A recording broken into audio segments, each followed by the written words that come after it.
Thank you once again. As Hugo mentioned, I take you through what are the opportunities from an HR automation perspective, and how it can, help drive bottom lines. Essentially, before I kind of kick in there, I thought let me give you a brief introduction on what RST is. So RST is about an 18-year-old organization, uh, 18-year-old organization. Uh, we are, we have a global footprint, and essentially, our customers, of course, our customers are spread across North America, South and Europe as well, and also in APAC. So what we essentially help is large enterprises and medium-sized enterprises in their ERP and automation requirements. So what does automation mean, and what really we do is, essentially it's a set of technologies that we work together, and we work with functions like HR, finance, operations, and of course sales as well, in terms of how we can automate various processes which exist in the organization.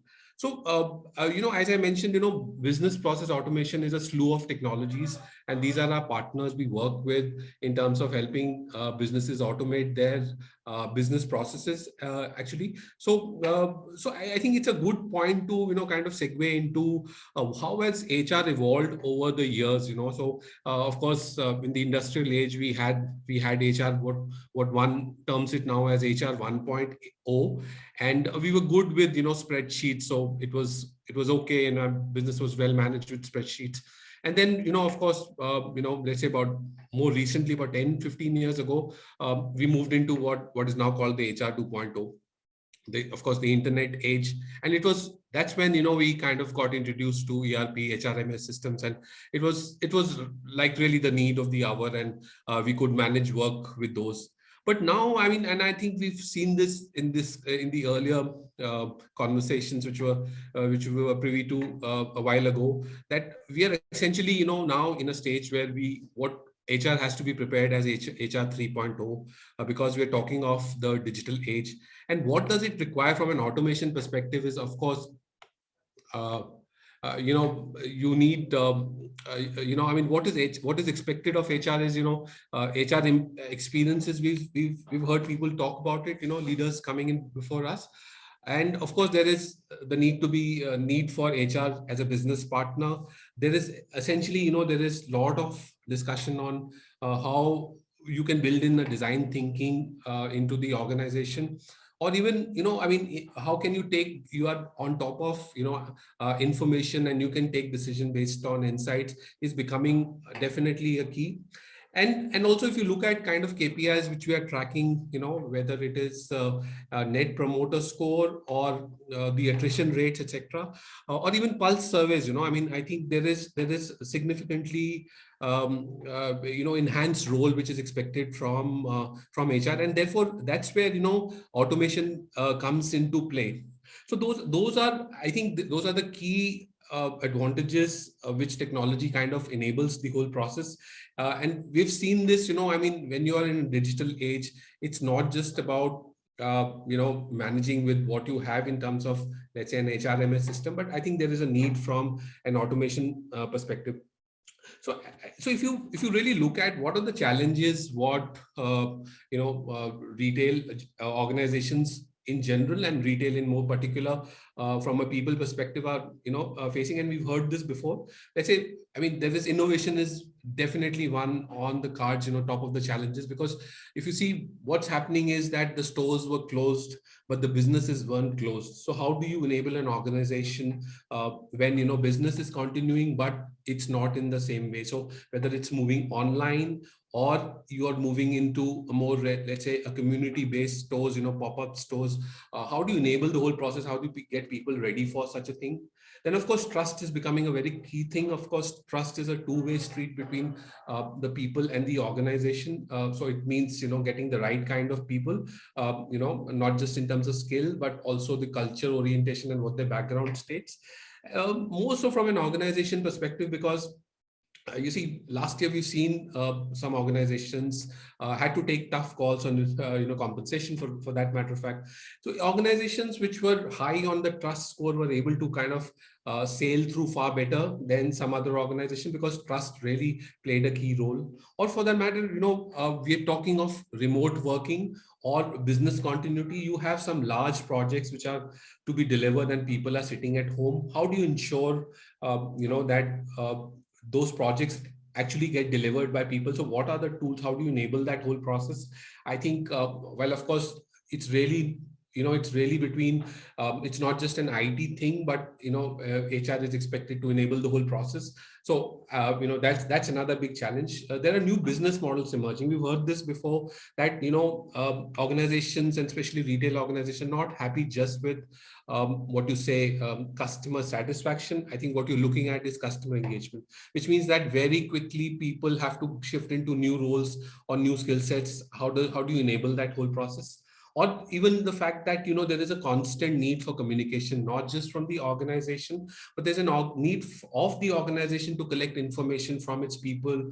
There are containment zones which are getting created. There is a different set of rules which are being followed at the local level. The state has a different set of rules. How do you manage all that communication? Is really at the core of how technology should enable that. So while of course you look at the strategic piece, the process, and the culture part of it, but at the end of the day, it is also important how to enable the three together, and technology kind of plays a big role. So of course, this was a little bit, I would say, maybe a little higher view of what the challenges are. But even if you go down to, let's say, a more operational level, and look at the challenges your people are facing, from, let's say, I'm taking one particular process and as an example, that we're talking of, let's say, employee checks, for that matter of fact. What are the challenges when you do it from a third party? What are the challenges of getting the information? So whether the fact that it lacks speeds is, everybody knows. Not just that, there is these documents have go through an iteration. There are various versions of it. How do you control the various versions? Sometimes there is a need to retain all the versions, or a lot of times, how do you enable that process? While of course it is okay to get a background report, but how it is filed, so that when you need to retrieve it, it is easily retrievable. So that, because background report is most needed when something goes wrong. So how fast can you get access to that? That's very critical. Of course, getting the right information. And we've seen that there are huge gaps between what the employee there is a gap between the employee joining in and the verification report coming in. So that's definitely a challenge we all know of. And of course, while we try collecting all the information about the prospects or the new joinees, it is also critical that we take care of the employee experience in the whole process. And finally, of course, while you may have, and I mentioned this earlier, while you may have a outsourced model where you collect information or you get a report, but there is a huge disconnect between the report coming in and the filing process. How do you file those information, and how do you kind of retrieve that information? Who gets access to what level of people's background verification is available to which part of which side, which level of HR teams? Those are critical decisions. So of course I've raised some pertinent points from one specific process, but how does technology can play a role? Let me just kind of get you into this. So typically what happens is that there is a new joinee is expected to fill up a form, maybe online, so where he fills up a form, of course, and then he has to attach a lot of documents along with it, let's say proof of ID, proof of address. And then of course there are documents which prove that, like PAN, Aadhaar, bank account, or even mobile number, because lot of information subsequent to joining are based on how do you reach out to employee, or even for that matter of fact, education qualification certificates, or even PF information of the past. So while he fills up in the same way he's already doing, traditionally you would send this information to a third party. Instead, what automation allows you to do is, while the employee submits the document, and of course it can fit into, it can be created a bespoke solution which kind of fits into the organization's automation business process requirements. The system, the process or the technology immediately goes into finding out, verification, gets into the verification mode in terms of checking with the respective authorities, whether it's, let's say, PAN with NSDL or Aadhaar, it will go and touch the UIDA server and get information from there and validate the documents. Or bank account, again, from the respective organization to check the validity of bank information or the bank account information. So is the case for, let's say, PF information. So you need validity of past PF, what kind of reductions have happened in past, etc. It's possible, and of course, some of this information or all of this information is based on the employee agreeing to provide access to that information. But of course, that's what the whole idea of background verification is.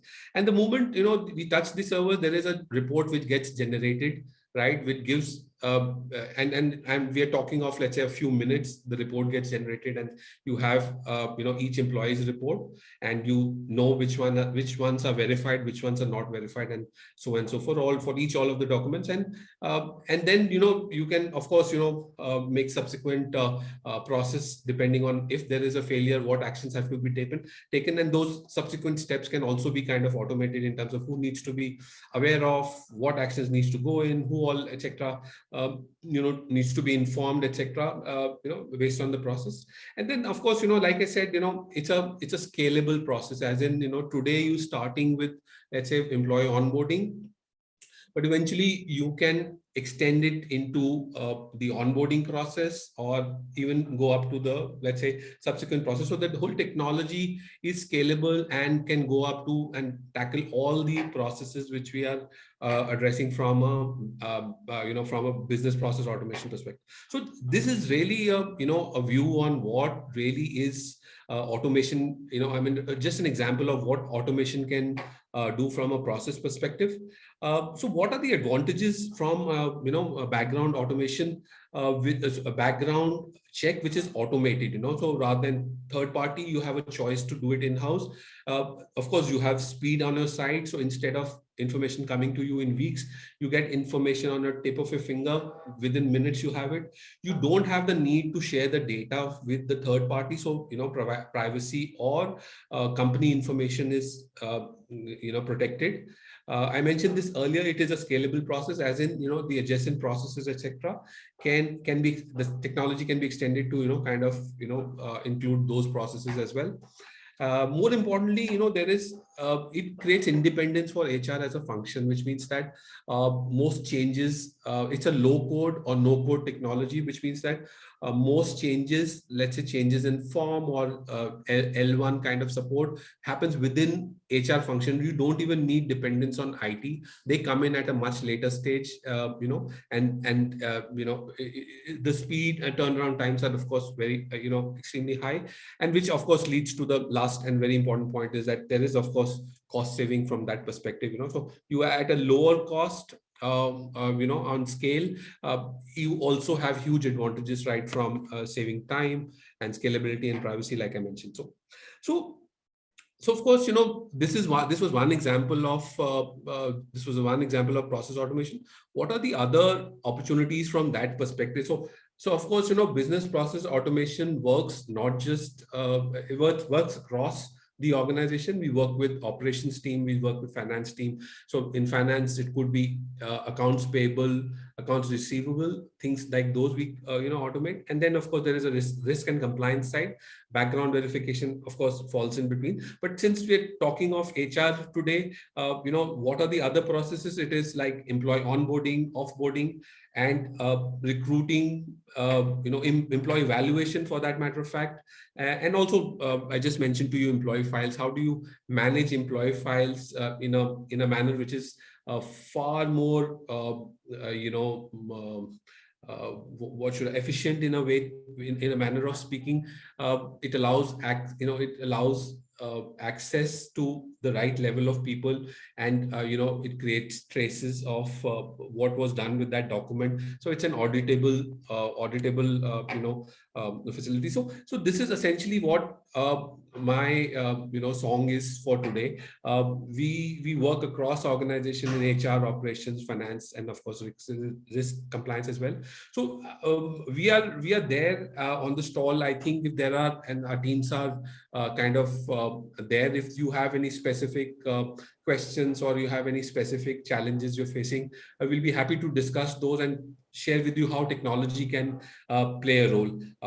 We really appreciate you dropping by and check out how technology can be a big enabler in the process of, in your new role of driving bottom lines, and automation plays a key role in that process. Thank you so much, and look forward to seeing you at our stall. Thank you.